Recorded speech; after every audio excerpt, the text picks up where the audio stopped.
Cigars are a timeless indulgence, enjoyed by enthusiasts worldwide for the rich flavors and complex aromas. Particularly, Cuban cigars are considered top of the line, and a typical box of habanos can go for thousands of dollars. But over the last 25 cigars from the Caribbean and Central America have become comparable in quality, consistency, and cost. So how are cigars made, and what makes them so expensive?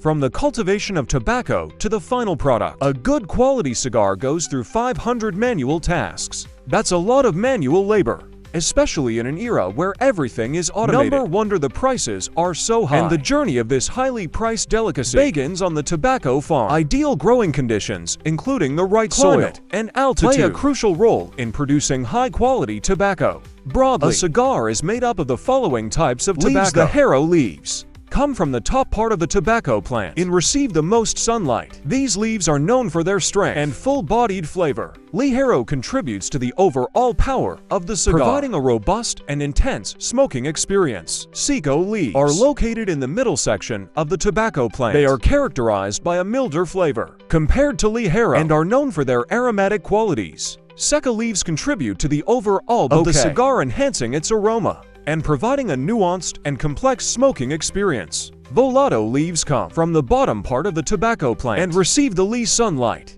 These leaves are responsible for the combustibility of the cigar. Volato burns quickly and helps keep the cigar lit, while Volato leaves may not contribute as much the flavor and aroma as Ligero and Seco. Their role in maintaining a consistent burn is crucial for the overall smoking experience. The binder is a thin, elastic leaf that wraps the filler tobacco. Holding it together, the binder leaf plays a significant role in the structural integrity of the cigar. It must be pliable enough to allow for proper rolling, yet strong enough to maintain the cigar shape. The wrapper leaves is the outermost layer of the cigar and is responsible for much of its visual appeal. While it does contribute to the overall flavor, it is typically milder in taste compared to the filler leaves. The wrapper is crucial for the aesthetics of the cigar, influencing its color texture and overall presentation. Tobacco plants through which these leaves are sourced go through several stages of growth before they are ready for harvest. Scaled farmers monitor the plants closely, ensuring that the leaves are picked at the right time to achieve the desired flavor profiles.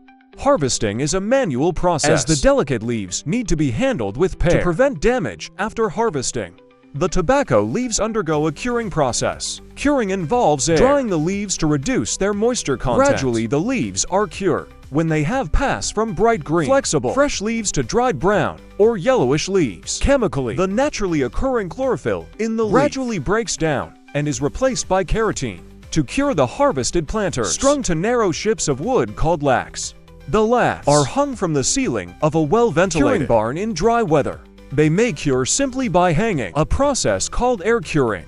The leaves may also be flue cured in this method. The laths are hung in a small barn, which is heated from 32 to 77 degrees Celsius. The temperature must be carefully monitored in order to prevent extreme, rapid drying. Sawdust or hardwood may also be burned in the cure-in barn to aid in drying the leaves and impart an aroma. Once cured, the tobacco leaves enter the fermentation stage. This process helps eliminate undesirable compounds, enhances flavor, and gives the tobacco its characteristic aroma. The leaves are stacked in piles known as pilones. These pilones create an environment conducive to fermentation. Heat and pressure naturally built up within the pilones. Due to microbial activity, however, the right temperature and humidity levels must be maintained for the fermentation process to proceed optimally. Regular turning of the pilones is another crucial step in the fermentation process. This involves rearranging the tobacco leaves within the pilones to ensure that the fermentation is uniform. Turning helps distribute heat and moisture, preventing uneven fermentation and promoting the development of desired flavors and aromas after fermentation. The tobacco leaves are sorted and classified based on their size, shape, and quality. This meticulous process ensures that only the finest leaves make it into the final product. Leaves designated for the filler, binder, and wrapper are separated at this stage. Together, the Ligero, Seco, and Volato leaves make up the filler material of the cigar master. Workers roll these leaves carefully to achieve the desired flavor profile.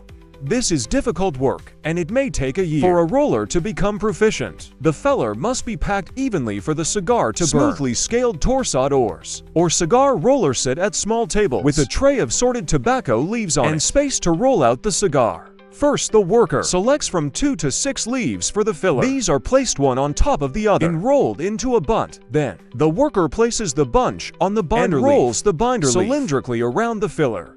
The unfinished cigars are placed in an open that holds them in shape until they can be wrapped. Next, the torsade or apply the wrapper leaves carefully, stretching and molding to create a seamless finish.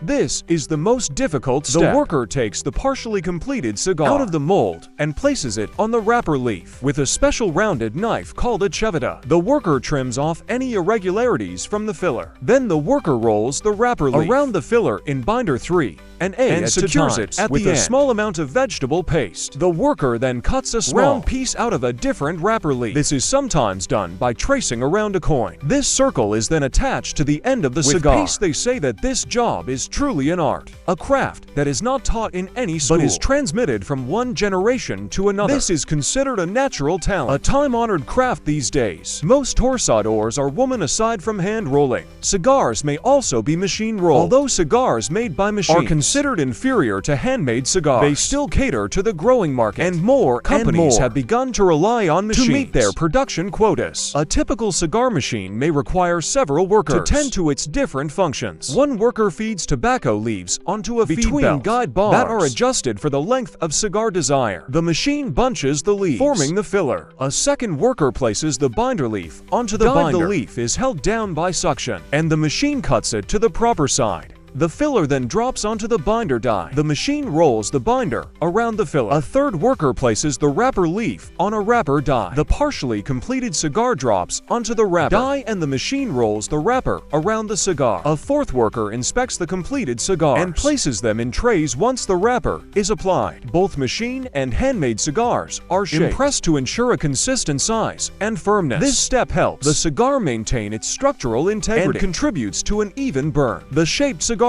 pass then through series of inspections. They are first separated into bundles of around 50 cigars and are labeled according to Vipola or size, name of the cigar maker, and date.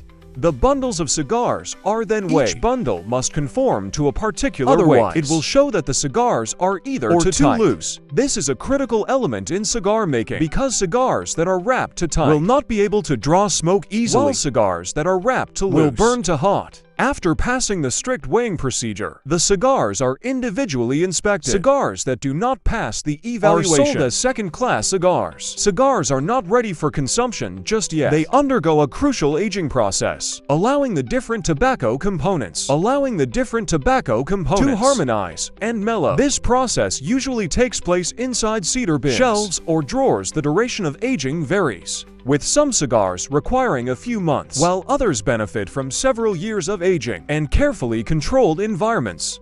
Cigars are checked for quality during each step of the manufacturing process. The quality of the tobacco leaves is very important, and leaves are sorted and inspected after curing, after fermentation, and before they are made into cigars. As mentioned before the finish, cigars must be checked for consistent diameter, weight, size, and draw, which is a measure of how well smoke can be sucked through them, and for any imperfections in the wrapper. In the shape, cigar factories employ personnel to maintain the manufacturing machinery so that cigar measurements are consistent. In many smaller tobacco factories, the final inspections are done by a worker places cigars through a ring to check diameter and measures their length with a ruler. Appearance is critical to the individual cigar, and a box of cigars must also be inspected so that at least the top layer is consistent in color. The quality of the wrapping must be inspected. For hand-rolled cigars, the veins of the wrapper should appear in a uniform spiral, and the leaf must be smooth and topped. Once the cigars have passed quality control, they are carefully packaged. Premium cigars often come in ornate boxes or cedar-lined containers.